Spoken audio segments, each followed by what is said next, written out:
За та бүхэнтэйгээ уулзсан баяртай сайхан өдрийг мэндийг төвшүүлье. За тэгэхээр одоогоос нэг 2 сар орчмын өмнө миний бие хасуу шивэртэд босон үхэл нэвтрүүлгийн 2 дахь дугаарыгаа бэлтгэж та бүхэндээ хүргэсэн. За Монгол улсын зөвлөх хэм чанга ухааны доктор Дэд профессор Ган Жаргал нь бусдын гарт харамсалтайгаар хөнөөгдсөн болохыг тухайн нэвтрүүлгээрээ баг нотлон харуулсан гэд хэлжтэл буруутгахгүй. Тэгээд энэ нэвтрүүлгийг маань маш олон хүмүүс олж үзсэн байлээ. Үзсэн хүмүүс нь бол яана энэ чинь би осол юм болж бодож байсан чинь аллаг байсан юм байна. Аллаг гэдгийг та нар шинжлэх ухааныхаа төвшөнд нотолж чадсан байна. Маш их хэмжээний мэдээлэл материалыг цуглуулж чадсан байна. Бас учир нь олдохгүй байсан тэр асуудлуудын цаад учир загналыг нь тайлж чадсан байна гэдэг бол хийж баяр хүргэжсэн. За тэгвэл өнөөдөр та бүхэнтэй энэ бичлэгээр уулзах шалтгаан нь юу вэ гэхээр бандаж ган туулгын хэргийн яг 2 дахь хувилбар нь тэр бандажийн хэрэгч 2017-18 оны үүсгэхээр нэг 8 жилийн давтамжтайгаар дараагийн хэрэг нь үлдэгдэчихвүү. За энэ хэргийг булиан тулгад оролцсон хүмүүс нь бас дахиад яг бандажийн хэргийг булиан туулсныхаа нэгэн адил ял шийтгэл авах юм болов уу гэсэн үүднээс мэдээлэл бас хүргье гэж санд бодлоо хуваалцъя гэж зорьсон юм аа. За эхлээд та нартай гэхдээ энэ бандажийн хэргийг бас сануулад ярьчих тийм ээ. За 2016 онд улсын хурлын гишүүнээр Хинтээ аймгаас сонгогдож ирсэн Ган тулга гэдэг залуу тангараг өрснөөсөө хойш жил орчмын дараа Булган аймгийн Дашин жилэн сумын нэр бүхий эмэгтэйг орон гэрт нь хүчирхийлсэн гэдэг асуудалд нэр холбогдож шалгагдж байсан. За тэгээд тухайн хэрэг маш их олонний анхаарлын төвд ороод маш их хэмжээний дуйлан шууган болоод ер нь явцынхаа донд тухайн хэрэг балар шатанд ороод ихэсэн л те баг бандаж ган тулгач хүн хүчнтэйгөө болоод баг гин бүрэг уран тогтоогдох гээд ийм асуудал болоод ихэсэн. За энэ юутай холбоотой байсан бэ гэхээр тухайн хэрэг дээр ажилласан шүүх шинжилгээний ажилтнуудын хууль бус үйл ажиллагаатай холбоотой байсан юм аа. За тэгээд 2018 онд шүүх шинжилгээний үндэсний хүрээлэнд тухайн үед ажиллаж исэн ажилласаа төр гарсан байгаа шинжилгээ Даваа Сүрэн гэдэг эмэгтэйг нэгэн хүн намайг холбож өгчээсэн. За энэ Даваа Сүрэн гэдэг хүн бол энэ хэргийн талаар маш ноцтой баримтуудыг дийлгэх гэж байна. Тэгээд итгэл даах сэтгүүлчд ярьцлага өгөхөд бэлэн байна гэж байна. Чи очиж ярьцлага авах уу гэд. Тухайн үед нь би Монголын мэдээ сонины 90 сурвалжлах халууны сэтгүүлчээр ажилладаг байсан. За тэгээд тухайн эмэгтэйтэй бол уулзаж уг ярьцлага хийснээр бол Монгол улсад маш их хэмжээний дуйлан шуугианыг тарьж ирсэн юм аа.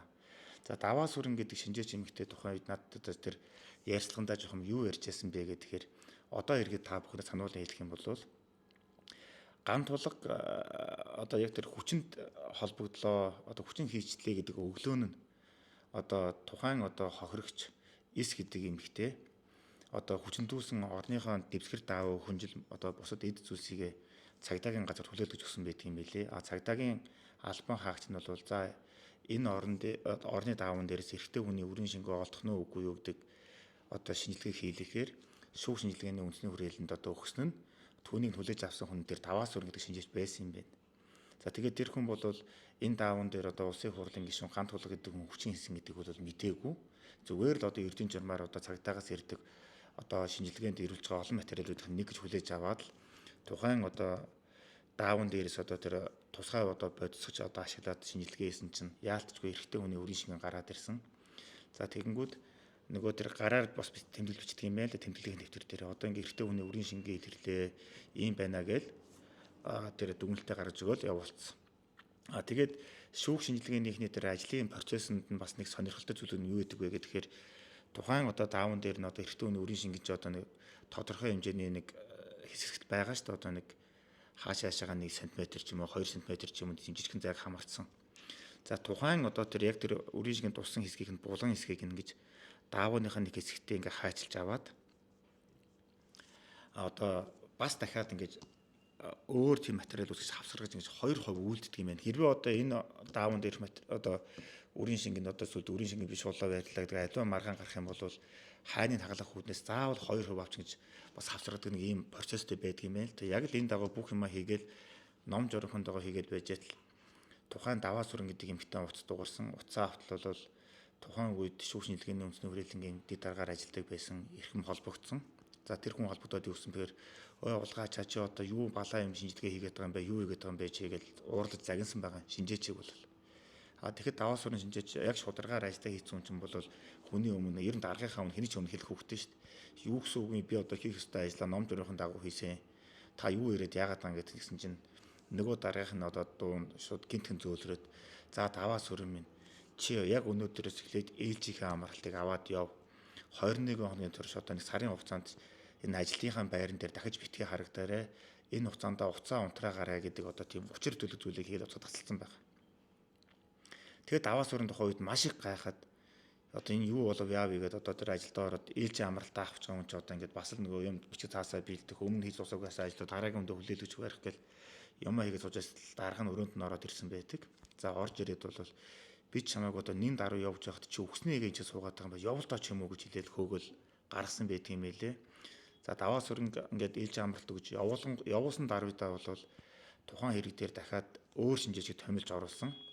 За нөгөө шинжээч нь бол даваа сүрэнгийн шинжээчин тэр хийсэн дүгнэлтийг нь хүчингү болгож уурж устгаж хаяад дээрээс нь одоо эртний хүний өрийн шингээ илэрлээгээд одоо тэр дугаар муугаар хэргийн дугаар бүх юмаа бичсэн тэр нэг дэвтэр дээр гараар бичсэн тэмдэглэл байгаа ш тэрийг нэгж одоо хар балаар балруулдаг ч илүү эсвэл стрикт ч илүү ингэж арилгаж чад дахиад одоо өрийн шингийн илрээгүй болгосон одоо тийм бичгүүлэг бол бичсэн байдаг. За ингээд ийм л мухай бодлонтой энэ шүүх хэмлэгч өөрөө ийм бузар булаад ингээ автагдчихсан ийм новшийн болохоор тухайн хэрэг бол ганцхан талд шийдэгдэхээр байж яг нэг зэгтэй үед нь тухайн даваа сүрэн гэдэг эмэгтэй одоо шүглүүлснээр энэ асуудал дахиж өндөр авсан байдаг юм аа. За ингээд тухайн одоо хэрэгт холбогдуулан авто тэмцэх газараас бол шүүх шинжилгээний үндэсний хүрээлэнгийн хэд хэдэн шинжээчийг шалгасан. За 2-оос 3 шинжээчд нь бүр ял өгөөд шоронд нь явуулсан байдаг.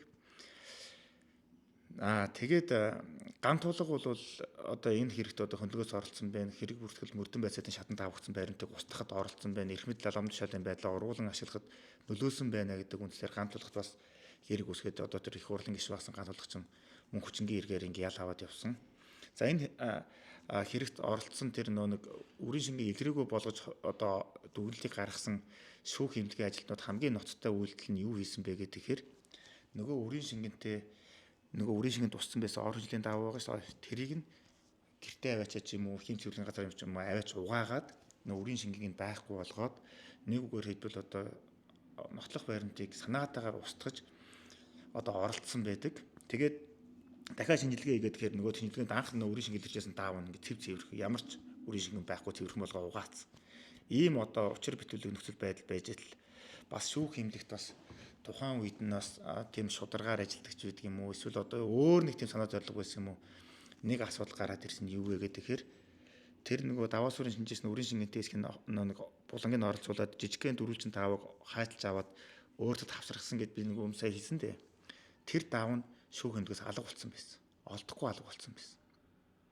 Ингээд тодорхой хугацаанд ингээд нэг жилийн дараа 2 жилийн дараа байж байгаа тэр Монголын мэдээ сонир тэр даваа сүрэнгийн ярьцлага гарснаас үүдтэйгээр бөөнд уйлан болох үед гинтхэн нөгөө даваачин эргээ гараад ирсэн. Тэр гаргаж ирсэн одоо хүнийх нэрийг бол би одоо дуртаад яах вэ? Бас маш их алдартай тийм хүн байдаг, олонний танд хүн байдаг. За ингээд тэр даав гаргаад ирэнгүүт нөгөө шүүх хэмжлэгийн чинь бас маргаан штэ. Гэхдээ одоо та нар ингээд нэг даав гаргаж ирээд ган туулахын хийсэн одоо хүч ингээд юм илүү балаа юм яриад байх юм аа. Бид нэр бол ажлаа ном журмаар нь хийсэн. Тэр даавн дээр чинь үрийн шинг үнэхээр байгаагүй та нар одоо үзмэсгээ томроод байсан хүмүүс чинь нөгөө даав харангуудаа шоконд орсон. За тэр тухайн тэр шинээр гарч ирсэн тэр дөрвөлжин даав нь бол яалтчгүй даваа сүрэн шинжээч хайлтж авсан даав мөн байсан. Ингээд тэр нэг цоорхон нөхөн дээр нь тавихад тэр даавных нь одоо тэр хайчилбар утасных нь эд эрхэг ширхэгүүд бүх юмнууд нь даавных нь өнгө материал төгс таарсан. Угаасаа тондоос нь хайшлаа авсан чи төгс таарахаас ч яах вэ? Төгс таарсан.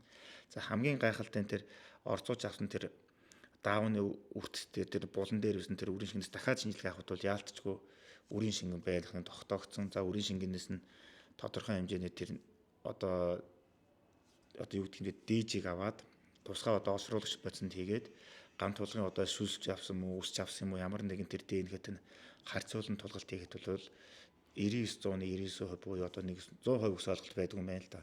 Ийм өндөр хувьтайгаар таарч ган тулга гэдэг хүн одоо хүчин хийсэн болох нь хөдөлбөрөөр нотлогдож байсан юм аа. Тэгэхээр Монгол улсын шүүх шинжилгээний байгууллага нь ийм муухай ялзарчихсан, ийм муухай бузартчихсан, Ер нь илрүүлэх гэсэн хэрэгээ илрүүлэхгүй гэсэн хэрэгээ бол яаж л бузралтыг одоо энэ явдал Монголын ард түмэнд анх удаа таниулж байла. Энэ хэрэгт нь оролцсон хүмүүс нь бас холбогдох ял шидэглээ аваад явж байсан. Ингээ үүнээс хойш шүүх эмнэлгийг одоо бид нэр одоо цэвэрсэн болов эрүүлсэн болов гэд бодож итэл үгүй байсан юм байна. Энэ байгууллага ухаажаагүй байсан юм байна. Энэ байгууллага сайжраагүй байсан байна гэдэг нь хасуу шивэрдэд болсон хүн нэвтрүүлгийн 2 дугаар дугаараар тодорхой гараад ирсэн юм аа. За тэр нь юу вэ гэхээр нэгдүгээр амь хохирогч доктор Ган Жаргалын одоо баруун гарын одоо хэдэн хороо би одоо нэвтрүүлгийнхээ яг тухайн үед бүгдийг чийлдэг гэсэн чинь одоо ингээ бас мартчихжээ л да. Ямар ч хэлээс 11 ширхэг ус 2-3-ын нь хурууных нь хумсны завсараас олдсон байдаг юм аа. 11 ширхэг ус. Мөн одоо хумсныхын завсарт одоо цус мэд зүйл одоо цусал дааз цусгад тогтоогдсон бас ингээд хавчлагдад үлдсэн байдаг. Тэгэхээр хүн одоо ингээд яаж толгойн цагтаа ингээд майжлаа гэхэд та өөргөж ч бас майжаа үзээрэй. Таны хурууны завсар үсчин таслагдаж орохгүй. Ямар тохиолдолд үс таслагдаж ордог вэ гэхээр ань тэмцэн зууралдан зулгаалцалтын үеэр л хүний хумсны завсар үс таслагдаж ордог. Түүнээс ч ингээд захтнаал ингээд одоо хүний бие таана үсэж болохоо тэрийг яаж майжлаа гэд үс барахтаа бол орохгүй. Хоёрдугаарт хүний завсар хумсанд цус ордоггүй. Хүн мэдээж одоо ингээд шомбоолон хазуулаач гэдэг юм ингээд ягаад маш их захтнахад хүн хизээч одоо өөрийнхөө арьсыгаа ингээд бүр зум болтолно гэд бүр цусыг гарч арьсаа хуулар талаас майждаг л байгаа юм байна л да. Ер нь майждаггүй. Та бүхэн өөрийгөө майж утсан л баг. Тэгтлээ гэж майждаггүй. Тэгээд тэр амь хөрөгчийн тэр нэг хумсандх тэр цуснаас нь үснээс нь ДНХ шинжилгээ тогтоох ажлыг эхлээд тэр архангай эмч санаатаагаар хийгээгүй. Мөрдөгч нь бас хийлгээгүй. Ингээд энэ тухайн анхны нэвтрүүлэг гараад хасуу шивэрт болсон хөхт нэвтрүүлэг гараад ингээд хэрэг өндрөө аваад Монголын ард түмэн энэ хэрэгээ илэрх ёстой юм байна. Энэ алга гэж бодсгүй юм байна. Шаардаад эхлэнгүүт сандраад нөгөө хэд чинь одоо талигачин цогцыг тэр Деважингийн тэтгэл хүрээлэн нэрт орших газраас нь одоо ар гэртний хэлгүүгээр ухаж гаргаж байгаа дахин шинжилгээгээ хийсэн. За дахин шинжилгээг мөн л одоо тэр нэг ДНХ шинжилгээг хийхэд бол талигачин тэр хумсан завсар авчуулагдсан тэр хумсанд нь наалцсан цуснаас нь 2-3 өөр эрэгтэй хүний ДНХ гараад ирсэн байдаг юм аа. 2-3 өөр эрэгтэй хүний ДНХ. Тэгэхээр тэр талигачин хумсан завсаар авчуулагдсан тэр байгаа цус нь өөрийнх нь цус биш. Өөр 2-3 хүний цус байна гэдэг нь бол түүнийг одоо 2-3 өөр эрэгтэй хүн бүлэглэж одоо хамжиж алсан байх нь одоо хамгийн одоо нотлох нь гараад ирж байгаа байхгүй юу. Тэгэхээр энэ цус хэний цус байваа? Энэ цус одоо яагаад тэр хүмүүсийн цус энэ хүний ингээ хумсцаар орчих вэ гэдэг асуудлыг цагдаа нар шүүх эмнэлгийн одоо өргөжлүүлэн шалгаж тэр асуу шивэрсэд тонсон тэр 27 эрэгтэй хүнээс шүүснээс нь дээж аваад харьцуулах ажлыг хийчихсэн болвол тэр алуурчд гараад ирэх нь шүү дээ. Тэр ажлыг санаатаагаар хийгээгүй. Тэр битгий хэл шүүх эмнэлгийн одоо нэр бүхий шинжээчд нь өгсөн хувилдаж ДНХ шинжилгээнд дээр давтан шинжилгээ хийсэн байдаг. Тэгэнгүүтээ анхныхаа шинжилгээний одоо тэр 2-3 өөр эрэгтэй хүний одоо тэр ДНХ илэрлээ гэдэг мэдээлэл хүчингү болгоод устгацсан байдаг юм аа. Энэ бол бүр маш ноцтой асуудал. За Монгол улсад гэхгүй дэлхийд дахинд мэдээж одоо нэг шинжээч ингээд шинжилгээ хийнгүүд давтан шинжилгээ хийх шаардлага бол гардаг. Маш их олон байдаг. Тэгээ анхан шатны шинжилгээ нь бол давх шатны шинжилгээнд дээр одоо өөрчлөгдөх хүчингү болгох өмнө одоо юм дутуу хийсэн байна ярих гэдэг юм асуудлууд бол байдаг боловч ганцхан шинжилгээг давтаж хийдэг юм байна л да. Тэр нь ДНХ шинжилгээг. ДНХ шинжилгээг дэлхийд дахинд ерөөсөө яагаад ч давтаж хийдэггүй. Яагаад тэгэхээр тэр шинжилгээг хүн хийгээгүй. Хүн бол тухайн тэр илэрсэн цусч байдаг юм, мөрч байдаг юм эдийг нь тусгай тийм маш өндөр үнэтэй тийм уруулж бодит одоо 10 ширхэг нь дэлхийд ч одоо 27 сая үнэтэй ч идэггүй лөө. Тийм өндөр үнэтэй тийм уруулж бодсон дотор тэр тодорхой эдисээ хийгээд тэгээд түүнийг тусгай аппаратын дотор хийдэг юм. Тэр аппарат нь тэрийг ингээ холиод олшруулад маш өндөр хурдтайгаар эргүүлээд ингээд тэрэнгүү дараагийн шинжилгээг аваад ингээд ямар ч үдээс нэг 7-8 үе шат болж гоод хамгийн сүүлд нь үр дүнг нь машин урсаа гаргацдаг. Тэгэхээр хүн бол алдаа гаргаж болдог. Ямар нэг шинжилгээ одоо хурууны хий авах байх ямар нэгэн дээр хүн бол алдаа гаргадаг. Машин бол алддаггүй юм байна. Тэрийг зүгээр л яг тэр зохиж ормынхын дагуу ингээд хийгээл явсан учраас тэр машинаар гарсан үр дүн хизээч өөрчлөгддөггүй хувирдаггүй юм байна л да. Гэтэл Монголын шүүх эмнэлгийн дэлхийн практикт байхгүй юм шишгтэй ажил хийсэн нь болохоор ямар нэгэн одоо албан тушаалын нөлөөнд орсон магадгүй авилга одоо мөнгө төгрөг авсан байж болцсохгүй улмаас л ийм юм хийсэн байж таарах юм шүү дээ. Тэгэхээр одоо энэ хэргийг одоо ингэж маш сайн шалгаж байгаа энэ цагдаагийн ажилтнууд энэ шинээр үүсгэн байгуулсан тэр ажлын хэсгийнхэн бол нэн тэргуунд тэр шүүх эмнэлгийн тэр одоо тэр буруу бухшсан өмнө нь бандашийн хэрэгээр булаа болж Монгол улсыг гутамшиг болгож ирсэн адил дахиж одоо гутамшиг болгоод тэр хүмүүсийг баривчлаач. Тэр хүмүүсийн хийсэн тэр зүй бус үйлдэлийг нэг даруйгаас тогтоогоод хууль заас арга хэмжээнд тооцоолооч. Тэгэхгүй бол Монгол улс чинь өөрөө шившиг гутамшиг болоод байна. Энэ бузар булхаа хүмүүсээс болоод Монгол улсад одоо хүний амнаас хохироосон янз янзын гэмт этгээдүүд ял завшиж үлдээд байна. Энэ бол зүгээр өгч болох хэрэг огтоос биш. Энэ дээр бол Монгол улс бүр онцгой ач холбогдол өгчөж цаашид ер нь энэ цагдаагийн ерхий газрын харьяанд шүүх эмнэлгээ байлах үгүй гэдэг асуулаач хурцаар ярих ёстой болсон юм байна. Яагаад тэгэхээр мөрдөжгөө цагдаагийн байгууллагын шууд удирдлагын доор нь шүүх эмнэлэг байж байгаа юм бол магадгүй дэд албан тушаалт нь өөрөг өгөөд ингээ бодлон тулчих юм бол яаж мэдтий. Ер нь дэлхийн энэ хөгжсөн орнууд энэ эрхцэн одоо энэ байгууллагууд нь шударга болчихсон энэ улсууд одоо энэ шүүх эмнэлгээ жоохон хаана байлгаад байна. Эсвэл дангаар нь бие дагаа агентл болгоод байна үүдийг одоо бас туршлага авч шалгах ажил бас байна. Хэрвээ энэ шүүх эмнэлгийнхний энэ буруу булхаа юм байхгүй болоод хинхэн оролцов яав гэдэн тогтоогоод ялын өвдгийн нөгөөд явуулаад ингэчих юм бол энэ Архангай аймгийн одоо Эрдэнэ булган сумын нутагт тэр хасуу шивэртэд учир битүүлгээр амнасаа алдсан ган жаргал доокторын хэрэг тэр дорхноо л илэрх болно. Тэр дорхноо гин буруут нь одоо тогтоогдох болно. Тэгэхээр энэ хэргийн араас уйггүй явж байгаа тэр талигаачийн тэр ихнэрийн тэр зүтгэлэн талаар өнгөрөхгүй гэдэгт бол одоо итгэж болно та бүхэн. Ямар ч л байсан энэ хэрэг бол илэрх нь илэрнэ. Тун ойрын хугацаанд илэрнэ. Тэгвэл ганцхан тэр энэ хэргийг одоо тэр алгыг үйлцэн байж болзошгүй алуурчдаас гадна энэ хэргийг бодлон тулдахад оролцсон тэр хүмүүс чинь бас ял авах ёстой шүү. Тэгэхээр нэг энэ бандашийн түүх дахин татварнаж яриад байгаа чинь болохоор нэг хүний хэргийг яах өмгөөлөх гэснийхээ төлөө одоо ингээд нуун дарах гэснийхээ төлөө эргээд одоо тэр олон хүмүүс хөтөн ширэгддэг, олон тэр булхаатай хүмүүст ял авдаг энэ жишг дахиж давтагдаж тун одоо болцсохгүй нөхцөл байдал үүсээд байна. Тэгээ одоо Монгол улс маань шудраг болоосай Монголын хууль хүчний байгууллагын шудраг байгаасай битгий ийм мухаа увайгүй юмд оролцож өөрсдөө гутаагаач. Битгий та нар нэг тийм өргөсөн тангаргаа санаацаж ийм мухаа байгаач гэдэг л одоо эцэст нь хэлмээр байна. Тэгээд энэ хэрэг одоо илүү хурдан шалгагдах байх гэж бодож байна. За энэ хэрэг дээр одоо өмнө нь хуулийн сайдаар одоо ажиллаж байсан саяхан ажиллаа гэсэн Алтан гэрэл сайд маш их ач холбогдлож ажилласан, маш их хичээл зүтгэл гаргасан. За бүр тухайлан би одоо улсын ерхий прокурор Жаргал сайхныг үнэхээр сайн ажилчтай л гэж би боддгийн. Тэгээд талигач ихнэр надтай яг нэвтрүүлгийг хийх асуудлаар маш олон удаа уулзаж, маш олон удаагийн мэдээлэл солилцох явцад бол энэ хэргийг өдөө болтол нь хаалгачихгүй, өдөө болтол нь ингэж нэг новшуулгачихгүй байлгаад байсан хүн л Жаргал сайхан прокурор байсан юм билий.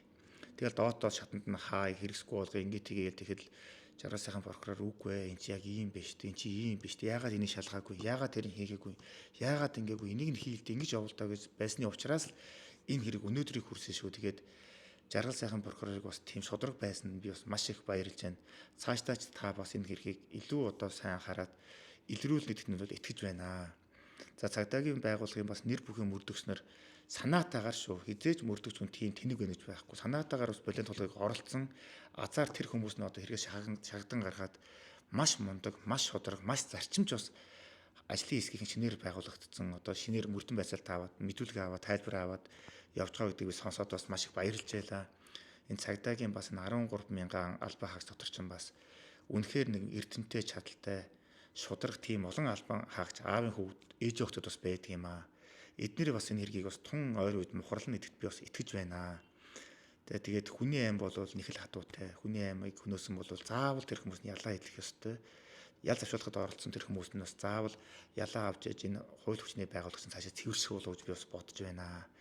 Тэгээд та бүхэн маань бас энэ юугийн маань миний энэ жижигхэн бичлэгийн маань маш сайн шеэрлээд хүрэх хүмүүст нь хүргээрээ энэ өндөр албан тушаалтнуудын сайхан меншн хийж өгөөрэй. Өөрсдөө санаа бодол одоо бодлыг бас сайн хуваалцаарай. Миний пэйж хуудсыг дагаарай, фоллоу хийгээрэй. Миний YouTube хуудсыг бас үзэж байгаа хүмүүс маань маш олон үзэгчдэр байдаг. Та бүхэн маань subscribe хийж дэмжээрэй. Та бүхэндээ маш их баярлалаа.